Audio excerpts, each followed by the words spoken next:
Welcome back to Forward Progress, your source for NFL betting content, powered by the Hammer Betting Network and Pinnacle Sportsbook.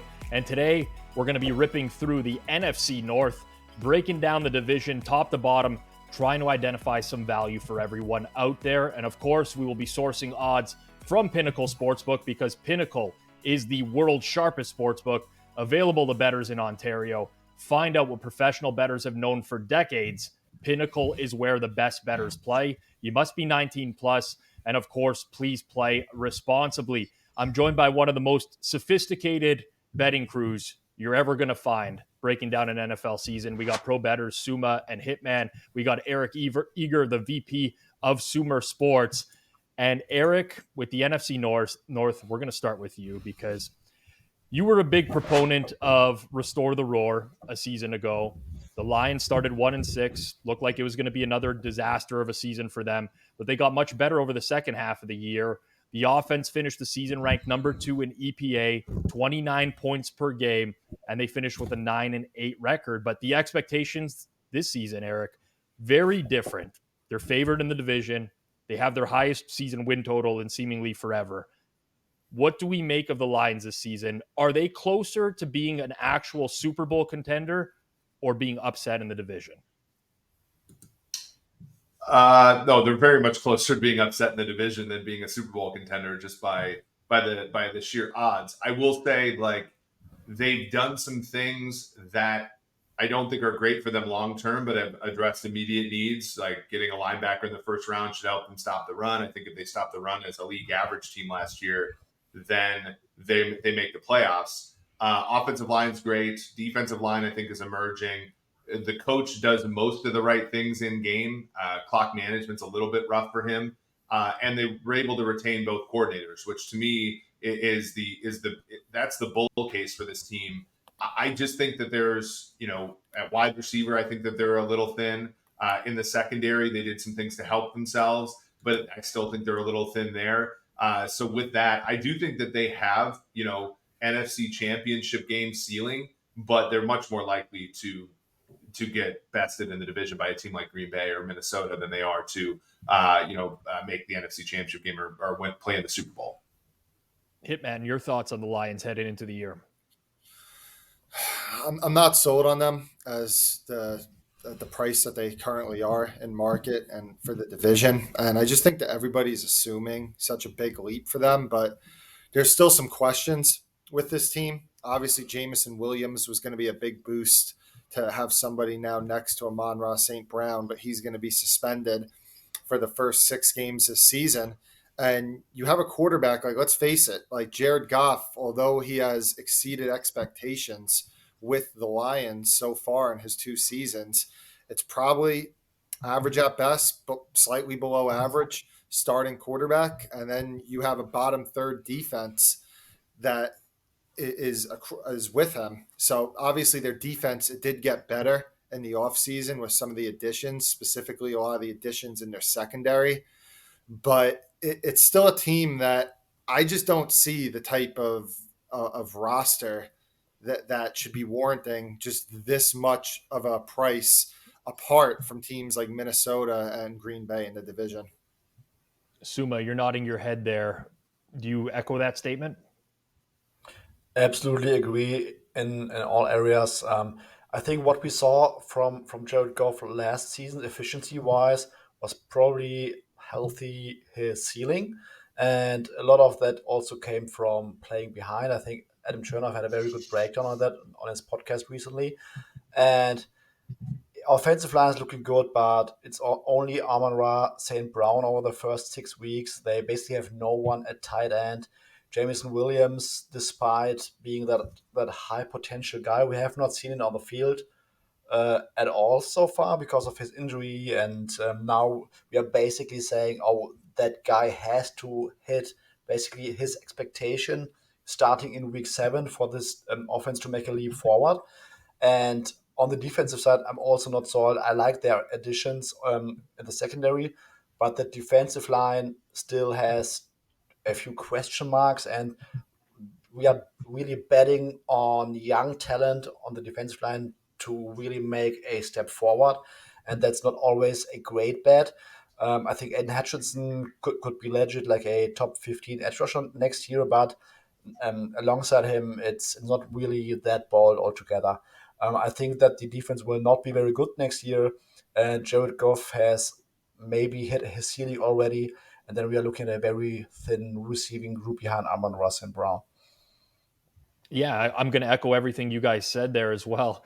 I don't want to make this like a clean sweep of fading the Detroit Lions, but I don't know that the respect is completely warranted just yet. For the amount of people that think the defense is going to be better because they played better in the second half of last season, they also finished number 2 in EPA on offense last year, and it's going to be very hard to replicate that as well. I have all the respect in the world for the coaching staff of the Lions. Dan Campbell, for a guy that was like maybe going to get fired early in the year, turned it around completely. Ben Johnson as OC as well. But now you have a full offseason of teams preparing and looking at what the Lions did last year as well. I don't think that they can easily replicate this number 2 offense in the league, in the way that they did a season ago. The question then becomes, you look at the division odds, Detroit's the favorite, plus 138. Then you have a very sizable gap to the Vikings at plus 291, the Bears plus 335, and the Packers plus 407. Hitman, I'll start this with you. What do you think, like, which of these teams poses the biggest threat to Detroit? But also, just from a value perspective, it might not be the team that poses the biggest threat, but who do you think is the most valuable bet within the division now if we're a little bit low on the Lions? Well, it would be really close between Minnesota and Green Bay, in my opinion, on who poses the big threat. But when you look at the value, Green Bay just should not be priced behind Chicago and by that much of a gap that you mentioned in the division. I know Green Bay at one point about a month ago was 5-1, and obviously you said it's down to 4-1 now, but I still think it has value. I mean, Jordan Love, it's a guy that he has a ceiling, and maybe he's not good, but if he can hit his ceiling, Aaron Rodgers wasn't great last year. I mean, it's not being said, but like there is a chance that Aaron Rodgers is not washed up, but at the Cover very your end ears, Suma. New York Jets fan Suma might want to cover his ears for this one. Yeah, I mean, there's a chance that he's just not the same guy anymore, and it might not be that big of a downgrade. I know it was a really small sample size, but Jordan Love played really good against Philly this year when he had to come in. It kind of reminded me a little bit, if you remember, when Brett Favre had his last season with Green Bay and was playing at an MVP level. He got hurt against Dallas, and Rodgers came in, and it was only for like a quarter or something, looked really good. And then after year 3, they obviously make the switch. Not saying Jordan Love is the next Aaron Rodgers or anything, but Green Bay has a top 4th of the league offensive line surrounding him. They have a good running game. The weapons, they have potential. We'll see how they end up playing out. The defense has first rounders all over.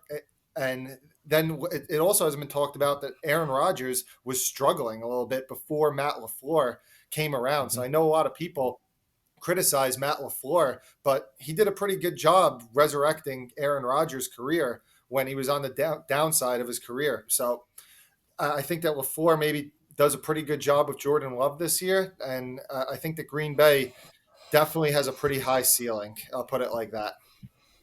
Suma, which other team in the division catches your eye? Definitely the Vikings at basically 3-1 now. I don't think there should be such a sizable gap between the Lions and the Vikings. We have talked like I think Minnesota was the most talked team by us on this channel last season because they overperform in like every major area. Like everyone knew that they were an average team at best, basically, or maybe a 9-win team and just getting away with it all the time. But I think that is already priced in, but I think it went too far. When I compare the Vikings and the Lions, I can really make a case that the Lions should be really weighted significantly higher than the Vikings, and that difference in pricing should basically all be about the first place schedule. And when you look at the price right now, Detroit plus 138 at Pinnacle, Vikings plus 291, like it's way too much. I think the Vikings still have a very decent offensive line that is returning all 5 starters, I think. They added John Addison, and it's hard to bet on a rookie, but that receiving group is not worse than last year and still has a much higher ceiling than last year. TJ Hawkinson has a full offseason with the offense. John Addison might be very good. And then there's also one very subjective component. Don't know if you watch quarterbacks on Netflix, but Kirk Cousins several times in the I think first or second episode mentioned how he really struggled with the new offense and the new scheme, that it was completely different from what he's been doing for the past 4 or 5 years. So I think another season in the Kevin O'Connell offense with a receiving group that could really be better than last year, I don't think you can make a case that the Lions offense will really be better than the Vikings one.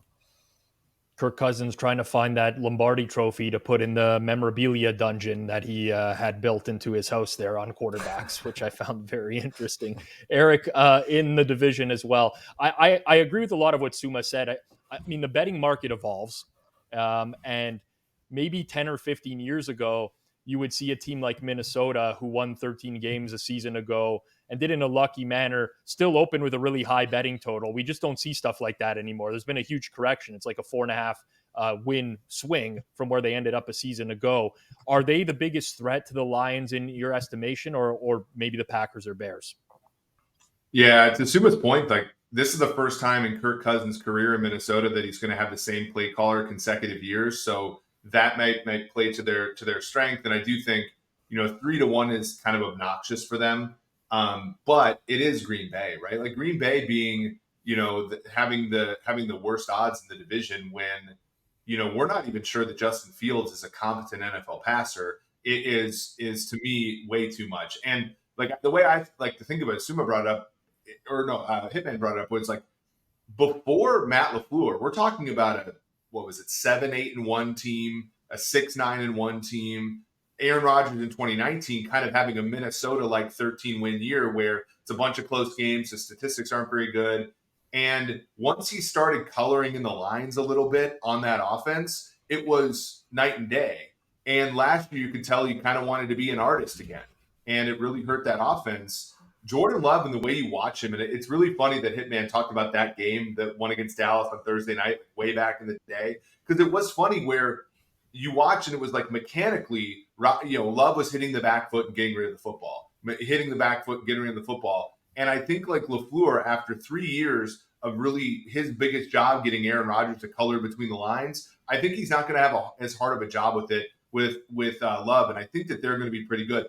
Beyond that was everybody hyped up their defense last year because of draft picks. And every time you look at the market pre and post draft, you just see on average, the draft doesn't change markets. It's a year or two into the future where the draft really starts to do things. And I think Devontae Wyatt, Quay Walker, I think that defense kind of lives on some of the promise that they had a season ago. Not a top 10 unit, but at least like a top half of the unit, a league unit, so that they can support what's going to have to be a top 2/3 of the league offense for this team to make the playoffs in the NFC? Yeah, for sure. We haven't talked much about the Bears at all, and that might be for good reason. Does anyone have some sort of strong stance on the Bears this year? Because personally, I could say when they made the trade for DJ Moore, I was like, okay, this offense now has some upside. I still think the defense is an abomination, really, but you look at the defenses within the division, there's a case to be made that a lot of the defenses can struggle, and there's going to be a lot of shootouts within that division. Does anyone think that the Bears are ready to take that next leap this year, or is just this a team that's maybe on the ascent? I'll start with you, Suma. Just give some quick thoughts on Chicago.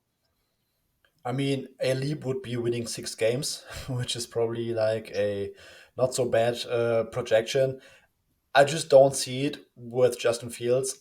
I had a tweet today comparing his second season to Josh Allen's second season. And a lot of people over the course of the offseason were making the comparison between the both situations. Like Josh Allen still was not good in his second year, was throwing to, I think, John Brown was his leading receiver, and both got that wide receiver one going to their third year and stuff like that. But Justin Fields was still so much worse than Josh Allen in his second season. Like, we all know that he's capable of doing some great stuff on design runs or even on scrambles. But if you really want to go towards the playoffs, at some point you have to throw the ball and do it at least at an average level. And like last year, 54.4 passing grade, minus 34.5% DVOA, dead last, like 10 percentage points behind Baker Mayfield. Minus 0.13 EPA per dropback on non-scrambles, also dead last. Like, when you compare these two situations, okay, but these are just two completely different head starts, and we are basically asking Justin Fields to make an even bigger jump than Josh Allen made in his third year to really take the Bears to like their ceiling this year, and I just do not see it. I still think they are the worst team in the division. I also agree with Hitman, who made that point earlier on the show. Bad defense, and I just don't see how just having DJ Moore is going to make Justin Fields look like a much better passer in year 3. We're going to get into our regular season win totals here in a second, but for those of you who like to consume content in written form, there's a full NFC North divisional preview over at sumersports.com that Eric wrote himself, which you can check out pretty in depth. And they're doing that over at sumersports.com. So be sure to check that out over the course of the offseason as well. And Eric, we're going to start with you in terms of giving out a regular season win total here. So Green Bay, Chicago, both lined at 7.5. Both teams juiced to the over. Chicago minus 138 to the over. Green Bay minus 123. Vikings win total 8.5, over minus 131. And then we have the Detroit Lions favor in the division, who have the highest win total at 9.5, juiced slightly to the over. If forced to play one thing in the NFC North, what is it and why? Yeah, the NFC North, the only division with fewer expected wins on the market is the AFC South, which we did last week. I'm going to take the Green Bay over at minus 123 at 7.5 wins. All right, just Hitman. A lot of reasons, of reasons there. Yeah, it's Green Bay over for me. It's Green Bay over for me. I will say that I like some of the bigger payout lines on Green Bay, whether it's division or an alternate regular season win total, because I think that Jordan Love does have a pretty high ceiling with this team, but I will acknowledge that he does have a low floor potentially. But regular season win, Green Bay over 7.5 would be my play. Suma, to you? I thought about going with the Lions under just so that Joey Knish has something to rave about. But I'm going with Bears under 7.5 plus 116. I think going over 7.5 at basically minus odds, they would need to win 5 games more than last year. And with everything that I've said, you are basically betting on Justin Fields to make a strong leap to Green Bay, Minnesota, and Detroit, basically playing slightly below expectation, in my opinion. And when you look at that schedule of the Bears, I'm just not seeing 8 wins. And at under 7.5, we're getting plus 116, a pretty good price, in my opinion. Well, I was opposite of Eric on Wednesday on our win total. I didn't set these background lights green for no reason. They're there for a reason. I'm piggybacking on the Green Bay Packers win total over. I'm pretty high on them relative to market, whether that's in the regular season win total market, the division, Matt LaFleur Coach of the Year. I mean, I think that there's just so many derivatives of Green Bay that I would like to play this year. And that doesn't mean that we can't be wrong. And Jordan Love might be terrible, but I do think that there's a team with significant upside. And with so many question marks in the division, I do like the Packers win total over as well. If you enjoyed today's video, make sure you smash that like button down below, subscribe to our channel, and of course, set notifications so you get notified every time we put out new content here in the future. We're going to be dropping a lot more videos leading up to the season. We're now down to 2 remaining divisional previews that are left. On tap next week, it's going to be the AFC East and the NFC East, and we'll be exploring some betting markets at Pinnacle as well, giving out some bets on futures heading into the year. So stay tuned for that as well. For myself, Eric Eager, Fabian Sommer, and the Hitman, this has been Forward Progress on the Hammer Betting Network, presented by Pinnacle Sportsbook. We'll catch everyone next time.